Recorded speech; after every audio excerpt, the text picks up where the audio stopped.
পার ভাঙ্গা বইরা গেছে আমরা কত দুর্ভাগ্য ব্যাপার রাস্তাঘাটে কত কষ্ট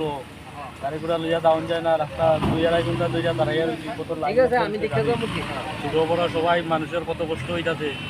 এগুলা মানে দেখতে লাগে কেয়ার করতে লাগে কেউ কেয়ার করে না কেউ শুনেই না গাড়িওয়ালার কত কষ্ট এটা কোন জায়গা এটা এটা মুন্ডিবাড়ি এরিয়া ধরে কত টাউন মার্কেট নাই কিছু নাই বৃষ্টির মধ্যে কত ওই যে স্লিপ করতে কেমনে গাড়ি বাইরে যাওয়া কেমনে যাইব তো প্রশাসনে দেখতে লাগে কমছে মানে পাহাড় ভেঙে বসে নাকি? সহযোগিতা করতে তারা গাছ সরাইছে কাটতে দিয়া এটা ওইটা 2.5 ঘন্টা হয়ে গেছে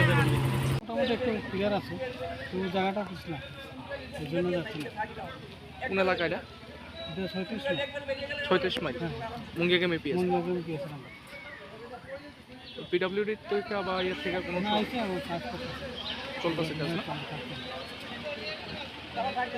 কতক্ষণ লাগবে মনে করেন রাস্তা ক্লিয়ার হতে হইতে কোনো তো ইয়ের উপরে আর কি কাজের উপরে বুঝতে না